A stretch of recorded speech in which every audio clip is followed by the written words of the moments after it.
Waduh, Pak, Pangkat. Bapak? Lagi pada ngobrolin apa nih, tumben? Kalau dikasih tahu malah makin ribet.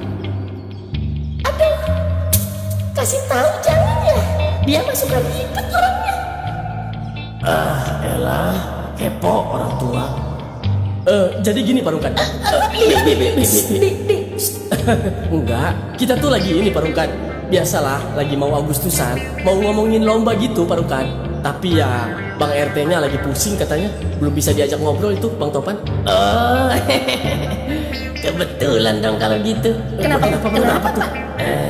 Gua mau minta bantuan sama lu pada. Bantuan apa Pak Rungkat? Kira-kira kalau gua ngegantiin posisi si Topan pada setuju nggak? Waduh. Maksudnya Bapak pengen jadi ketua RT gitu? Ya iya. Waduh. Kok mendadak Pak? Mimpi apa?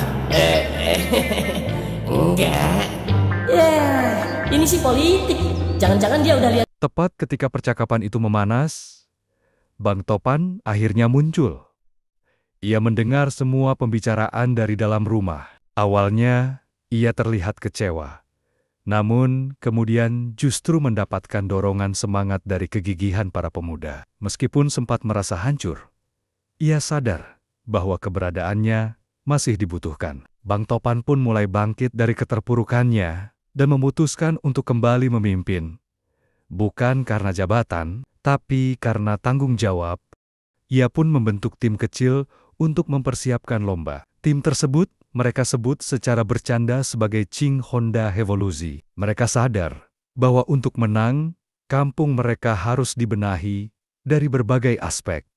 Kebersihan, kesehatan lingkungan, taman kampung, partisipasi warga, hingga dokumentasi kegiatan. Mereka mulai menyusun strategi. Beberapa warga mengusulkan perbaikan fisik kampung, seperti mengecat ulang rumah-rumah tua, membersihkan semak-semak liar di sekitar bak sampah, hingga membangun taman kecil. Ibu-ibu PKK diajak terlibat dalam penanaman bunga, sementara Gea, salah satu pemuda, bersedia menjadi dokumentator kegiatan kampung sebagai bukti kerja nyata mereka.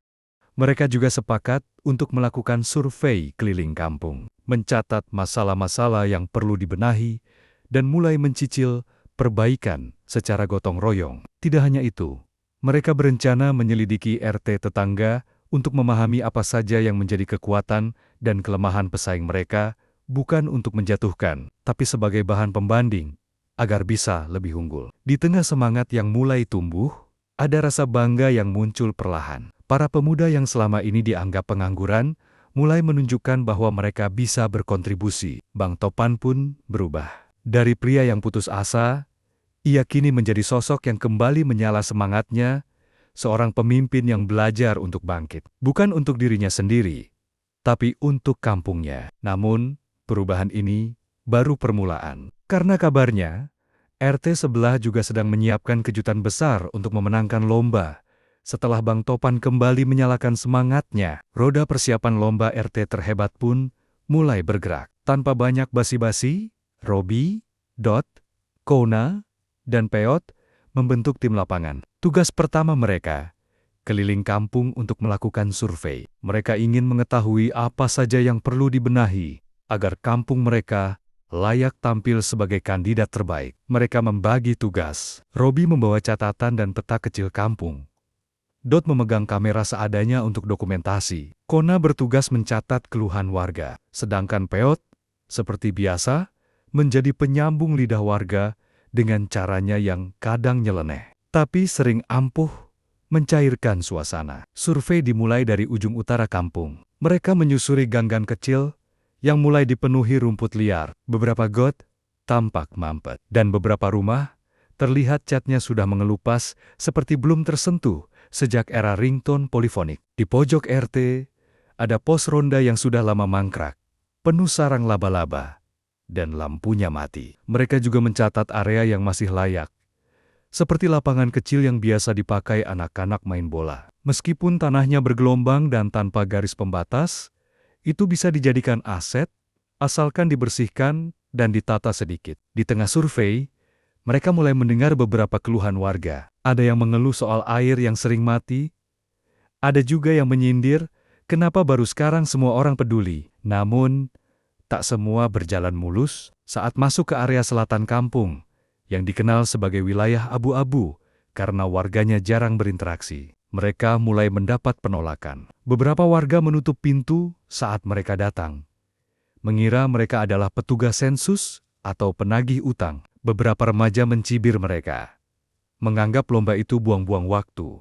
Karena dari dulu pun kampung mereka tidak pernah menang apapun. Disinilah konflik mulai terasa. Semangat yang tadinya tinggi mulai goyah. Peot sempat terpancing emosi saat dicemooh oleh warga yang menyebut mereka tim pengangguran cari panggung. Robi mencoba menenangkan, tapi dalam hati ia pun merasa ragu. Apakah mereka benar-benar bisa mengubah wajah kampung hanya dalam beberapa minggu? Dot, yang biasanya pendiam, tiba-tiba jadi lebih serius. Ia merekam setiap titik masalah, bukan untuk mengeluh, tapi untuk dijadikan bukti nanti di rapat bersama RT. Ia percaya bahwa kalau ingin menang, semua harus dimulai dari data dan bukti nyata. Sementara itu, Kona mulai berpikir untuk membuat semacam proposal mini. Daftar hal yang harus diperbaiki, estimasi biaya, dan sumber daya warga yang bisa diajak kerja bakti. Namun di balik kesibukan mereka mulai mendengar kabar tak menyenangkan. RT sebelah ternyata sudah jauh lebih dulu memulai persiapan. Mereka bahkan sudah menata taman, mengecat pagar-pagar rumah secara serempak. Dan katanya, mereka punya backing sponsor dari tokoh masyarakat setempat. Informasi itu seperti cambuk. Di satu sisi membuat mereka gentar, tapi di sisi lain membakar semangat bahwa mereka tidak boleh kalah. Mereka sadar, keunggulan kampung mereka bukan soal fisik bangunan atau cat tembok, tapi di kekompakan dan kreativitas warganya. Akhir hari itu ditutup dengan tumpukan catatan, daftar titik-titik kritis yang harus diperbaiki. Siapa warga yang bisa diajak, dan ide-ide untuk membuat kampung mereka tampil beda. Seperti membuat mural kampung, taman vertikal dari barang bekas, dan lomba bersih kampung mingguan antar RT kecil. Saat mereka pulang ke rumah Peot untuk merangkum hasil survei, suasana mulai berubah. Dari yang awalnya iseng-gising demi hadiah, perlahan misi ini berubah jadi pembuktian diri. Mereka bukan cuma ingin menang lomba, mereka ingin membuat kampung yang selama ini dipandang sebelah mata jadi kampung yang layak dibanggakan. Setelah menyelesaikan survei keliling kampung, tim kecil Robi, Dot, Kona, dan Peot berkumpul di rumah Peot untuk merangkum semua catatan mereka. Tumpukan daftar masalah terbentang di depan mereka. Got mampet, rumah kusam, pos ronda tak terurus, taman kampung terbengkalai, dan minimnya interaksi warga. Namun di sisi lain, ada juga potensi yang bisa dikembangkan, seperti lapangan kecil, warung warga yang aktif, dan semangat ibu-ibu PKK yang masih bisa disulut. Mereka sadar, kalau mengandalkan cat dan bersih-bersih saja, kampung mereka tak akan mampu bersaing. RT sebelah sudah jauh lebih unggul dari sisi tampilan fisik. Maka, mereka memilih jalur yang berbeda, jalur ide kreatif dan partisipasi warga. Langkah pertama mereka adalah membuat konsep unik yang bisa jadi nilai tambah. Mereka merancang kampung warna dan cerita.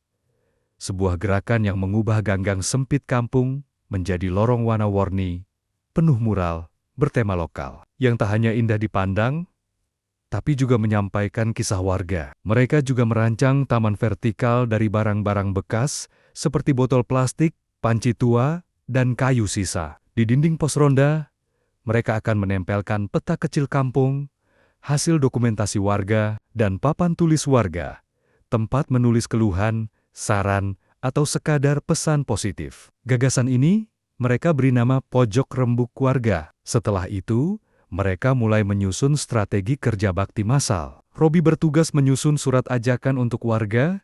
Kona mendata siapa saja yang bisa dimintai bantuan, mulai dari tukang cat, ibu-ibu yang hobi tanam bunga, hingga anak-anak muda yang punya kamera atau alat musik. Dot mulai menyusun bahan presentasi untuk disampaikan ke Bang Topan dan Pak RW agar bisa didukung secara penuh.